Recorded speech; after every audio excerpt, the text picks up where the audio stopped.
Assalamu alaikum wa rahmatullahi wa barakatuh. Bismillah walhamdulillah wa salatu wa salam ala rasulillah wa ala alihi wa sahbihi wa man walah. Rabbi sharah li sadri wa yassir li amri wahlul uqdatan min lisani yafqahu qawli. Mes frères et sœurs, après avoir parlé des ablutions, parlons de l'étape d'après qui est la prière. Quand je parle de la prière, je ne parle pas de la prière obligatoire car tu t'es réveillé un petit peu avant le fajr. Donc tu vas essayer de profiter de ce temps qui te reste. Pourquoi? Pour prier, Qiyamul Layl, la prière de nuit. Qiyamul Layl, c'est une adoration qui a beaucoup d'importance. Une adoration que notre bien-aimé alayhi salatu wassalam aimait beaucoup. Une adoration que nos pieux prédécesseurs, rahimahumullah, n'ont pas abandonnée. Une adoration qui te rapproche d'Allah subhanahu wa ta'ala. Une adoration qui fait que tu fais partie des privilégiés auprès d'Allah subhanahu wa ta'ala. Cette adoration, mon frère ainsi que toi, ma sœur, consiste à prier la nuit. Alors, comme vous le savez, la nuit tombe au Maghrib. Mais Qiyamul Layl commencera à partir de la prière de l'Aïcha, et ce jusqu'au Fajr. Et le moment le plus recommandé pour prier, c'est le dernier tiers de la nuit. Le dernier tiers de la nuit. Les prières de nuit, ce qui est recommandé, c'est de les prier à voix haute. Elles se font par 2 rak'at, c'est-à-dire on fait 2 unités de prière, puis tashahhud, puis on fait le salam, le salut final. Tu peux donc prier 2 rak'at, 4 rak'at si tu le souhaites, 2 rak'at, puis tu fais tashahhud salam, 2 rak'at tashahhud salam, et ainsi de suite. Le prophète sallam, il est rapporté dans des versions qu'il en faisait 11 et dans d'autres 13. Ces prières-là, tu les clôtureras par la prière du witr. La prière du witr qui est obligatoire chez l'imam Abu Hanifa et recommandée chez les autres savants. Elle se prie de manière préférable par 3 unités de prière, donc 2 unités, shafa, et on rajoutera une unité en plus, qui est la prière du witr qui vient clôturer les prières de nuit. Si quelqu'un a prié la prière du witr et veut rajouter des prières par la suite, la personne peut le faire, et on détaillera ce point quand on parlera de la prière du witr à la fin, Inch'Allah, de cette série. Une fois que tu as fait tes ablutions, que tu as fait 2 rak'at pour t'échauffer, eh ben, je te recommande de rajouter. Rajoute ce que tu peux de ces prières de nuit. Selon Abu Umama radiallahu anhu, le prophète sallallahu alayhi wa sallam a dit: je vous recommande vivement la prière nocturne car c'est l'usage des pieux qui vous ont précédé, un rapprochement de votre Seigneur, une expiation de vos péchés et un éloignement du mal, rapporté par Tirmidhi. Et selon Ali ibn Abi Talib radiallahu anhu, le prophète sallallahu alayhi wa sallam a dit: il y a au paradis des chambres dont on regarde l'extérieur de l'intérieur et l'intérieur de l'extérieur. Subhanallah, on a du mal à imaginer cela. Et de toutes les manières, tu ne pourras jamais imaginer ce qu'il y a au paradis. Eh bien, ces chambres-là, ces maisons-là, Allah les a réservées à ceux qui donnent à manger, c'est-à-dire ceux qui vont nourrir ceux qui sont dans le besoin. Parlent aux gens avec douceur, font suivre le jeûne et prient quand les gens dorment.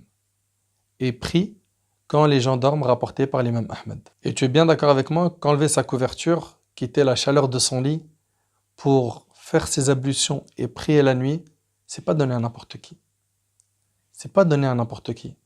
Et dans les prières de nuit, je veux que tu demandes à Allah Azza wa Jal qu'il te pardonne, qu'il te fasse miséricorde, qu'il te guide, qu'il t'accorde le paradis. Sache que pendant la nuit, Allah Tabarak wa Ta'ala descend au ciel de ce monde. Selon Abu Hurayra radiallahu anhu, le prophète sallallahu alayhi wa sallam a dit: Allah descend au ciel de ce monde chaque nuit après le dernier tiers de la nuit, puis il dit: je suis le roi.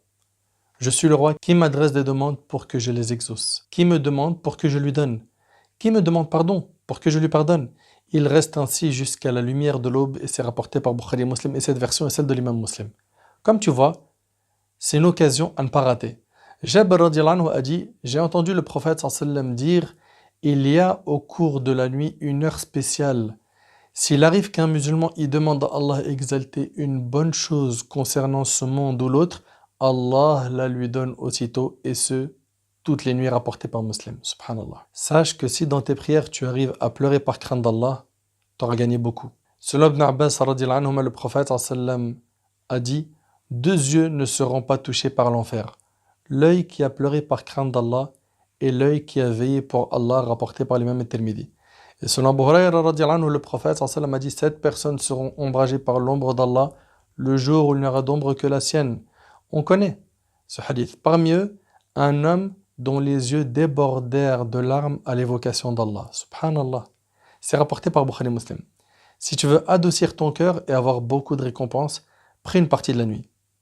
Une fois que tu as fait 2 ou 3 prières, n'oublie pas de réveiller ton épouse, et toi, ma sœur, n'oublie pas de réveiller ton mari pour qu'il en fasse autant et pour gagner des bonnes actions. Prenons exemple sur cette femme parmi les pieux prédécesseurs qui épousa un de nos pieux prédécesseurs qui s'appelait Riyah. Riyah a voulu la tester pendant la nuit de noces. Alors, il est parti dormir. Elle le réveilla pour la prière nocturne, pour Qiyamul Layl. Il refusa de se lever. Il lui a dit non. Non. Elle attendit un moment, puis elle revint à la charge. Il l'ignora tout autant. Puis, elle fit une 3e tentative. Quand il refusa de se lever, elle lui a dit « Qui m'a trompé sur ton compte, ô Riyah ?» Allahu Akbar. Qui m'a trompé sur ton compte, ô Riyah? Hélas, certaines de nos sœurs disent à leur mari « Qui m'a trompé sur ton compte » lorsqu'elles voient qu'il n'est pas super riche, qu'il a perdu son emploi, qu'il n'avait pas une excellente situation. Qui m'a trompé sur ton compte? Pourquoi? Parce qu'il ne fait pas Qiyamul Layl, il ne prie pas la nuit. Vous imaginez un petit peu? Selon Abu Huraira radiyallahu anhu, le prophète alayhi salatu wassalam, a dit qu'Allah fasse miséricorde à quiconque a veillé une partie de la nuit, à faire la prière et à réveiller sa femme pour qu'elle en fasse autant. Allahu Akbar. Si elle a refusé de se réveiller, il lui a jeté de l'eau au visage. Est-ce que ça veut dire par là tu prends un seau de 5 litres et tu trempes son visage? Non, c'est pas ça. Si tu prends quelques petites gouttes d'eau dans ta main et tu l'asperges comme ça, avec douceur, pour essayer de la réveiller. Bien sûr, c'est fait avec amour et pas avec haine. D'accord? Et qu'Allah fasse miséricorde à toute femme qui a veillé une partie de la nuit, à prier et à réveiller son mari. S'il a refusé de se réveiller, elle lui a jeté de l'eau au visage, rapporté par les musulmans. Donc de la même manière, elle lui asperge un petit peu son visage d'eau.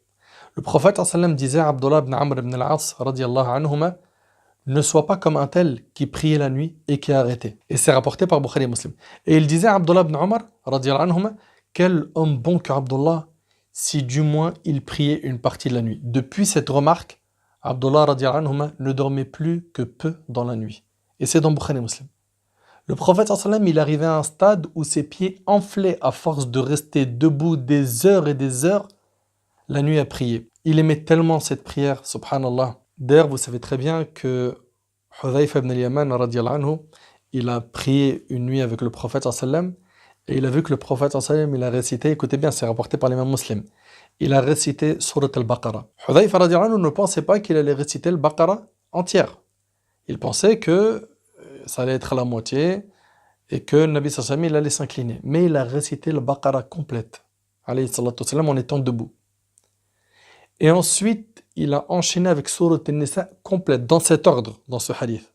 Et ensuite, il a enchaîné avec Surat Al-Imran entière.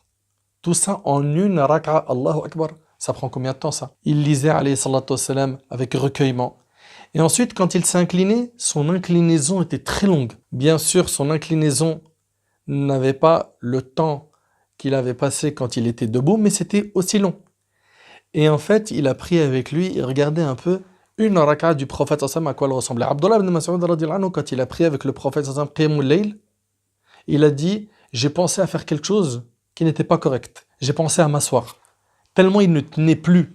Pourquoi? Parce que le prophète sallam, quand il prie Qiyamul Layl, il ne va pas faire comme certains parmi nous qui connaissent beaucoup dans le Coran mais qui sont feignants. Il va réciter avec quelques petites sourates.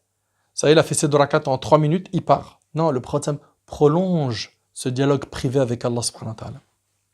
L'épouse de Habib al-Ajami, ibn Muhammad, réveilla son mari à l'aube en lui disant « Lève-toi mon époux, nous sommes en retard.